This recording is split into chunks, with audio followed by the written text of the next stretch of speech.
Sir नहीं सुनी गई, और ऐसा नहीं कहते हैं कि नहीं सुनी गई, कहीं ना कहीं हमारी बातों पर विचार किया जा रहा है। किया जा रहा है। जी सर, कहीं ना कहीं ऐसा लग रहा है मुझे कि विचार करेंगे। क्या लगता है सर, आप लोग हिम्मत आ रहा है कि हाँ अब हमारी उम्मीद जाग सकती है? तो सर जानते हैं, ये बर्खास्तगी का जो अपील का भी दरवाज़ा अगर सर ने खोला है तो कहीं ना कहीं हम लोग के आवाज़ को सुन के ही खोला है। तो ऐसे तो 8,000 लोग रोड पे ही आ गए, 8,000 परिवार का भविष्य खतरे में पड़ गया। लेकिन सर का इसके लिए धन्यवाद है कि कम से कम वो आगे आए इस चीज़ के लिए, और अपील के माध्यम से हम बस यही रिक्वेस्ट करना चाहेंगे सर से कि किसी भी के साथ अन्याय नहीं हो, और चूँकि धरना सबका मौलिक अधिकार होता है तो कम से कम इस बात को ध्यान रख के किसी को टारगेट ना किया जाए, काहे कि अगर वो भी करते हैं तो उसका भी परिवार है। सबको अपना जायज़ मांग को लेके यहाँ पे था।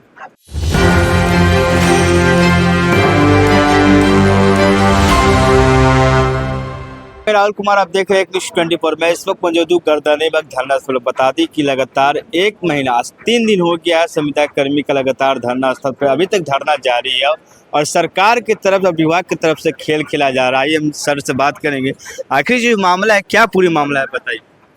सर गए थे ना मांग लेकर के, तो सर का भी आदेश यही हुआ। क्योंकि हम लोग देखिए सर, कोई स्टूडेंट या ये नहीं है, हम लोग एक कर्मचारी हैं, तो सर के आदेश का अनुपालन किया जा रहा है। सर बोले अपील का द्वार खुला हुआ है तो सबको अपील करके आइए, और माननीय मंत्री जी भी यही बोले थे कि तुम लोग को एक मांग लेके आओ। हमने कहा कि 60 साल सर कर दिया जाए, तो सर बोले कि पहले नौकरी में रहोगे तब न करोगे, पहले अपील करो उसके बाद आओ बात करते हैं। अपील का क्या मामला है? अपील इन द सेंस की जो सेवा बर्खास्तगी हुई है ना, तो बोल रहे हैं कि सबको पहले सेवा में वापस आ जाओ। यानी सबको को वापस आना पड़ेगा। हाँ, सबको वापस आ जाओ, फिर जो भी होगा हम करेंगे। देख रहे हैं, सहानुभूतिपूर्वक विचार करेंगे। विचार करेंगे कि परमानेंट करेंगे या ना करें। हाँ, इस चीज़ के लिए आज भी है हम लोग का बात क्या करने लगता के है लिए जिस तरीके से आप लोग लगातार एक महीने से आंदोलन कर रहे थे अपने अधिकार के लिए, तो क्या सक्सेसफुल हो पाएगा? 35 दिन सर हो गया, अब इतना दिन दिए हैं तो आशा तो ज़रूर है, क्योंकि हमारे माँ बाप वही हैं, हम लोग छोटे कर्मचारी हैं। सोचना तो उनका गार्जियन है, तो ज़रूर उम्मीद है उनसे। लोग अपना अधिकार के लिए बीजेपी कार्यालय, जेडीयू कार्यालय, सीएम आवास तक गए हैं, पर आपकी एक भी बात अभी तक नहीं सुनी गई। सर नहीं सुनी गई, और ऐसा नहीं कहते हैं कि नहीं सुनी गई, कहीं ना कहीं हमारी बातों पर विचार किया जा रहा है। किया जा रहा है। जी सर, कहीं ना कहीं ऐसा लग रहा है मुझे कि विचार करेंगे। क्या लगता है सर, आप लोग हिम्मत आ रहा है कि हाँ अब हमारी उम्मीद जाग सकती है? तो सर जानते हैं, ये बर्खास्तगी का जो अपील का भी दरवाज़ा अगर सर ने खोला है तो कहीं ना कहीं हम लोग के आवाज़ को सुन के ही खोला है। तो ऐसे तो 8,000 लोग रोड पे ही आ गए, 8,000 परिवार का भविष्य खतरे में पड़ गया। लेकिन सर का इसके लिए धन्यवाद है कि कम से कम वो आगे आए इस चीज़ के लिए, और अपील के माध्यम से हम बस यही रिक्वेस्ट करना चाहेंगे सर से कि किसी भी के साथ अन्याय नहीं हो, और चूँकि धरना सबका मौलिक अधिकार होता है तो कम से कम इस बात को ध्यान रख के किसी को टारगेट ना किया जाए, काहे कि अगर वो भी करते हैं तो उसका भी परिवार है।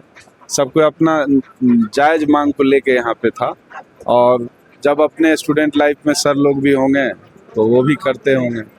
तो इस तरह से अन्याय तो हमको नहीं लगता है किसी के साथ होगा, लेकिन आशा भी उन्हीं से है, उम्मीद भी है, और मांग पे भी विचार करने की बात बोल रहे थे। कल विभाग की तरफ से लेटर भी जारी किया गया था वापस आने के लिए, 54 से कुछ पद का लगता है वापस हाँ, गया। तो सब इसीलिए ना सबको मतलब जा रहे हैं हम लोग, उनके आदेश का अवहेलना कैसे करेंगे?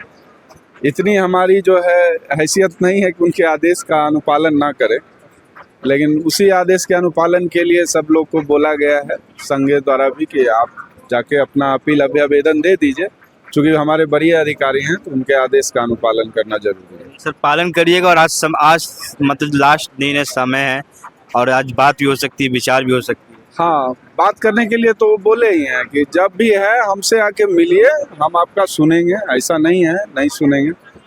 आप लोग इससे पहले भी इस तरह से अगर आते तो हम आपका बात को सुनते, अच्छे से सुनते, लेकिन यही था कि सर के मन में थोड़ा सा दुख भी है कि ऐसा अनर्थ जो है हो गया, लेकिन हम लोग आगे इस चीज़ पे देखेंगे। दुख किस बात का सर को लगा? दुख इस बात का लगा कि तुम लोग जो है हम लोग का बात नहीं माना। कहने का मतलब कहीं ना कहीं मिसकम्युनिकेशन गैप हुआ कि जो हमारे प्रतिनिधि सर से मुलाकात करने के लिए गए थे आवेदन देने के लिए, तो उन्होंने खुल करके सबको सामने सही चीज़ें नहीं बताई और वो शुरू में ही भाग गए। कहने का मतलब धरना में आए, 1-2 दिन रहे और उसके बाद वो चुपचाप निकल गए और हम लोग को इस रास्ते पे छोड़ दिया। यानी आप लोग को सर फंसा कर अपने निकल गए। अपने निकल गए, जिसमें ये आशीष कुमार बांका से थे, उसके बाद एक केशव सर थे, हम नाम नहीं जानते, वही दोनों मिलने गए थे।